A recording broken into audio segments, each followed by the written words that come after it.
Once diabetes is diagnosed, taking oral medication or insulin injection or both together are the current norm for diabetic treatment.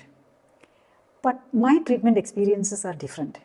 With the clinically supported lifestyle correction for type 2 diabetes, insulin injections and oral diabetes medications can be stopped on the first day itself. Let us see how a 26-year-old diabetic patient taking 4 insulin injections daily from 18 years onwards, thus for the last 8 years, but not able to control blood glucose level and HbA1C is 9.5, was able to come out of insulin injection on the first day itself and able to get blood sugar control within a day and bring down HbA1C from 9.5 to 7.3 within a month, and by 4 months bring down HbA1C to 4.8. That means not only freedom from insulin dependence but also diabetes, a disease which can damage all the organs and cells in the body. Now let us see the patient details. Age 26 years, gender male, height 175 centimeters, weight 85 kg. When we come to the medical history, he was diagnosed with diabetes at the age of 18 years in 2014. From that day onwards, taking insulin injections daily, one morning, one noon, and 2 injections at the evening. Next, the surgical history. He had fracture history 2 times. It is first in 2019 he had a fracture, and again in 2022 another fracture. And also he had undergone operation for the breast enlargement. That is male breast enlargement, usually called gynecomastia, in 2021. Next, when we come to the family history, father was diabetic and died of cancer in 2013. Mother having hypertension and arthritis, and she is on medication. Next is a primary diagnosis or initial diagnosis is a type 1 diabetes, because they are diagnosed at an younger age and taking 4 times insulin. So we take it generally as a type 1 diabetes. And then what are his problems when he comes? What are the problems actually? The day 1, the patient status when we see. He had the problems. The symptoms was sweating of the hand and feet. That was one of the major symptoms. And also stinging sensation on the hand and feet, especially the sole and the palm. And that was disturbing him actually. And also sneezing and allergic reactions. It was severe sneezing was there.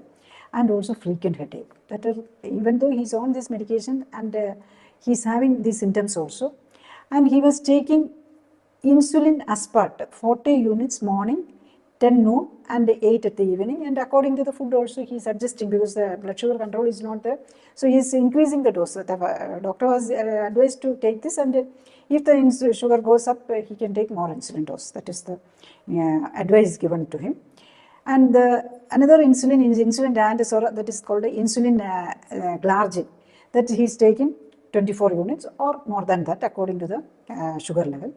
And when we come to the blood report, his even with this insulin, he is increasing the dose and all, but his HbA1C was 9.5 and blood sugar was 232. And insulin level also is high. It is 66. With this insulin level, with this glucose level, the insulin level is this high, means there is type 2, there is a insulin resistance is there, and C-peptide is normal. That is 1.9 is there. That means this is a type 2 diabetes. It's not type 1 diabetes. A person who is having insulin high and also insulin value doesn't give, cannot be taken as such, because he's taking external insulin injections also. So the C-peptide level is more accurate for finding out whether it is a type 1 or type 2 diabetes. And C-peptide within normal limit, that means it is type 2 diabetes. Next is his lipid profile, that is cholesterol and triglyceride is very high. And vitamin D deficiency is there. Urea, renal function, urea and microalbumin, urinary microalbumin is positive. That means his kidney is already affected because of the diabetes. And his CRP and HSCRP is high. That is an inflammatory marker. This HSCRP is a marker of the blood vessel inflammation. That is a cardiac marker. So because the HSCRP level is high, there is a chance for heart attack and problems can come. And in the liver function test, the protein level is high. 8.77 is the serum total protein is high also. Next is body parameters. When we come to the body parameters, Weight is 85 kg and his height is 175 centimeters. So he's overweight. BMI is 27.6 and BP also is high, 140/100. His hypertension also developed. And his abdominal or waist circumference is 98 centimeters. That is also high. He's having abdominal obesity also there. And body age, he's only 26 years, but his body age is 47. So almost 21 years plus accelerated aging is there. And the fat percentage is 30.3%. Ideally, at this age, the fat percentage should be 10 to 15%. So almost more than double fat is there in his body. With this, after the investigation report, the final diagnosis is type 2 diabetes, and he's having diabetic neuropathy. Nerves are affected and kidney is affected. Nephropathy is there, and the vasculopathy, that is also one of the reasons for this discomforts. And heart may be also affected, and obesity is there, hypertension and dyslipidemia, that cholesterol is high. Allergic rhinitis is there and migraine also, and vitamin D deficiency. So many problems are there already. Next, after the investigation, what is the final diagnosis? This patient is not type 1 diabetes, it is type 2 diabetes. So the chance of getting freedom from insulin is high for this patient. And so he's having already diabetic neuropathy, nephropathy, the kidney is affected, blood vessels are affected, heart blood vessels is also affected. So coronary artery disease can be there, and obesity is there, hypertension is there, dyslipidemia, that is cholesterol and triglyceride is high, and allergic rhinitis and migraine is there, and vitamin D deficiency. And when we come to the disease category, this is metabolic syndrome as well, the first diagnosis. Then the allergy is there, and also probably an autoimmune factor because insulin resistance also is there. Next, when we come to the clinically supported lifestyle correction, what is done in clinically supported lifestyle correction? That is to ensure optimal nutrition and reduce toxins. So nutrition should be there and the toxins should be less, because our body is made of nutrients. So all the nutrition should be there, and the toxins, that is anything other than a nutrient is considered, body is considered as a toxin.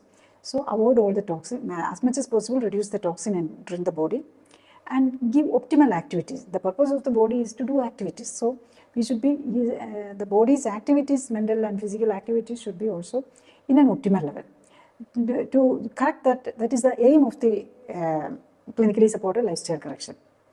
When we start the clinically supported lifestyle correction for the type 2 diabetes patient, all the diabetic medicines will be stopped at the beginning itself, because we'll be using a low calorie carbohydrate diet, and the diet itself will be increasing the insulin sensitivity. So if you continue with the diabetic medicines, there is a possibility, definitely not only the possibility, the patient can go into hypoglycemia. We stop all the diabetic medicines when the starting of the treatment itself. And other medicines, like if this patient is not on BP medicine, but if the patient is on BP, taking BP medicine or statin or some other medicines, that will be reduced or tapered off according to the symptomatic relief and also the blood report, with the changes in the blood report. The diabetic medicines, insulin and all, we can stop immediately, and there is nothing to worry about stopping, because after 2 hours itself you can check the blood sugar at home itself. And after stopping this, we will be checking the blood sugar at home, and we can see the changes coming down. And now we'll see what are the changes he had after starting with the clinically supported lifestyle correction. When we come to the symptomatic relief, actually by the 8th day itself, after starting 1 week after that, on the 8th day, we'll be having a review. And that time itself is the sweating and the stinging sensation, that's neuropathic symptoms, was reduced around 50%. And by 15th day, it's almost gone, almost 80% gone. By 30th day, these neuropathic symptoms were gone actually. And the sneezing and allergic symptoms he was relieved of it by the 8th day itself, and the headache is also gone. So most probably the sneezing and this allergy is because of the insulin, because it's this insulin analogs, especially this insulin aspart has a side effect like that. And also the reason for the frequent headache is maybe the fluctuation of the blood sugar level, because on the insulin, that's very common for the diabetic patient. When it is going up and down frequent, brain find it difficult to adjust. Next, the insulin was stopped in the first day itself. So when we come for the 8th day review, there no medicine is there, and he's almost symptom free. Next, when we come to the blood report, HbA1C was on the initially it was 9.5. On the 8th day it is 8.8, and 15th day it is 8.3, and 30th day it is 7.3, and by 120 days his HbA1C came to down to 4.8. So it is very uncommon. Usually the people will be struggling to make it at least below 8. So within 120 days, actually 120 days is the replacement time of the RBCs, red blood cells. That is the time ideally needed for the correction of the HbA1C. So usually that is why usually the HbA1C is checked only in 3 to 4 months. But for this clinically supported lifestyle correction, we check every week, because we are expecting to this RBCs also, when you are giving optimal nutrition and the exercise, this RBC is also replaced very fast, because they are all damaged. This RBC, 9.5% of the red blood cells are damaged. So the body, if they get correct nutrition, it will be replaced fast. That is why he got such a fast result. Then blood sugar, when we start, if it is they are starting in the morning 8 o'clock, we check the blood sugar in the after 2 hours itself. Actually it has started coming down in the first day evening. Within 12 hours itself he got the blood sugar control without insulin. And when he came for the 8th day checkup, it was only 91, and the 15th day it is 120. It's all after food. It's we take in the random blood sugar. We don't ask for come for the fasting, come after fasting. So random blood sugar was 120, and 30th day it is 89, and 120 days it is 91. And the insulin level, that is very high initially. That is because of the insulin resistance, and insulin level came down to 6.5 by the 15th day, that is the second week. Next, about the lipid profile, the cholesterol and triglyceride came down in the 15th day, 8th day itself, and it's almost normal by the 15th day, and totally normal after that. 30th day and 120 days, it's perfectly normal. And vitamin D, we checked only the second week, and it is came down to normal. That is why supplements also have given. And about the blood urea and microalbumin, that is renal parameters, has come normalized within a week itself. 8th day itself it is normal. And HSCRP and CRP came down.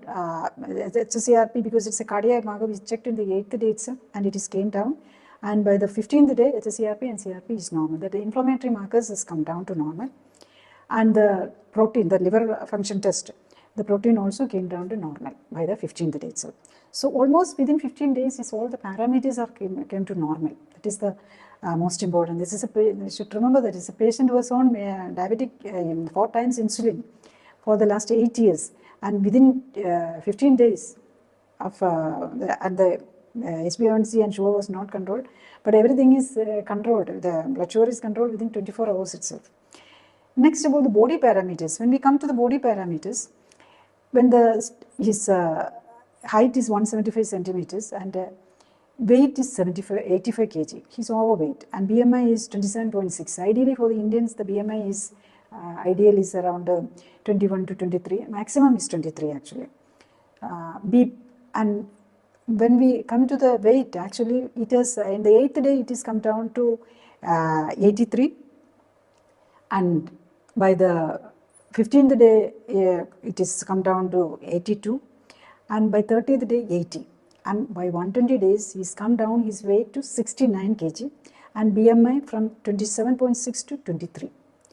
And BP, actually he was not taking BP medicine, but his BP was 140/100, and without any medicine his BP came down to 130/90 on the 8th day, and by 120/80 by 15th day. After that it was constantly maintained 120/80, 170, etc. Actually this BP also we are checking at home also. They will be giving a follow-up also with the recording, home recording also. So there also it was totally controlled. When we come to the waist circumference, that is abdominal circumference, it was 98 centimeters was initially, and came down to 93 by the 30th day, and 120 day it is 84.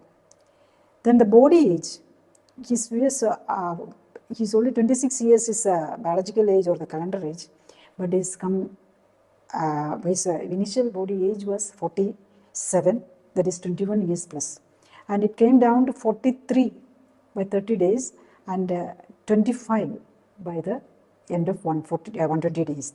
That is, now he is actually 1 year minus. He's really 26 years, and originally when starting it is 47, and now he is able to come down to 25 years. That is younger than what is the real self. And fat percentage also reduced from 30.3% to 18% by the end of 4 months. Next, we'll see we'll just summarize what are the changes in the before starting clinically supported lifestyle correction and after the clinically supported lifestyle correction. Initially, he was on injection 4 times daily, and discomforts was there, but by the end, there's no injection, no discomforts, no other diabetic tablet or anything is there.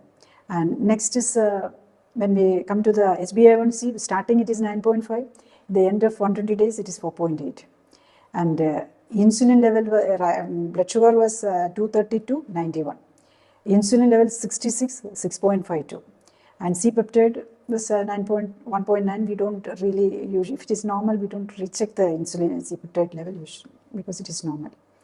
And the cholesterol is reduced, dyslipidemia corrected without medicine, and the vitamin D was corrected, that is with the supplements actually. And the renal function abnormality is corrected, liver function abnormality is corrected. And when we come to the weight, actually 85 kg to 69 kg after. And we are actually, future what we are expecting him to maintain at between 65 and 70. He has to come down a little more or increase his muscle mass, decrease his fat mass and increasing the muscle mass. That is what is our goal is that. BMI was initially 27.6 and came down to 23, and to keep the BMI between 21 and 23 is ideal for the Indians. Then BP, it was 140/100 came down to 110/70 and maintained that in the future also. And waist circumference is 98 centimeters and came down to 84, and ideal for him will be around keeping it around 75 centimeters. And body age, definitely keeping it 1 or 2 years below. It is always keep the body age around 25. That is the peak time for everyone's life. The muscle mass is peak. So he can bring up, he's actually 1 or 2 years younger. He can keep his body age 24, 23, 24. That will be the ideal. And the fat percentage, he should, it was 30.3 initially, now came down to 18. But by 128 or in the future, he has to keep it between 10 to 15%. That is the ideal for health in a healthy male. Here, in clinically supervised and supported lifestyle correction, what we are trying to do is use the healing power of the body by empowering the healing aspect, the anti-inflammatory aspect of the immune system. First is by providing optimal nutrition. Second, by promoting removal of toxins by improving circulation through optimal stimulation of all cells by planned exercise. Third, minimizing toxins entering the body through food, water, air, and cosmetics. Diabetes, hypertension, heart disease, liver disease, kidney disease, obesity, stroke, allergies, autoimmune diseases, and cancer come under the umbrella of lifestyle diseases. 90% of the medication and 90% of the surgeries are for lifestyle diseases. This means that 90% of the medicine and 90% of the surgeries can be avoided. It is good to understand that neither medicines nor surgery can cure a lifestyle disease. To put it differently, it is not a lack of medication nor surgery that created the disease. This is why once medication is started, very often both the disease and medicines will keep on adding more numbers along with the unwanted side effects. This is why it is very important for you to understand and correct lifestyle while also encouraging others to do so. Another important aspect is when someone is talking about healthcare and treatment approaches, you should consider the scientific background of the concerned person. I am Dr. Jolly Thomson, started medical education in Government Medical College, Kottayam as 1981 batch and completed diploma and MD in obstetrics and gynecology from Government Medical College, Thiruvananthapuram, Kerala, India in 1992. After additional training in reproductive medicine and surgery and painless labor, I joined government service. Later, I resigned from government service and in 1997 started practicing as consultant at Life Care Center, Tevara, Kochi. I focused on lifestyle modulation with the clinical support for lifestyle diseases, minimizing need for medication and surgery. To know more about this clinically supported and supervised lifestyle correction, you may search our website and YouTube playlist. Another important thing every patient should understand is a patient's role in drug pollution. Major part of the medications we take are excreted in urine, sweat and stool. It will reach the groundwater, rivers, drinking water, plants, animals and food products. That means the medication we take is becoming a threat not only to us humans but to all the life forms on our planet. Therefore, it is essential to correct lifestyle, reverse lifestyle disease and come out of medications to protect our children, grandchildren and the coming generations from the ill effects of toxic pharmaceutical pollution. We should come out of the dependence on medication. The current norm of chronic patients on lifelong medication has to change. Spreading awareness on reversing lifestyle disease and minimizing medication is the need of the hour. Thank you.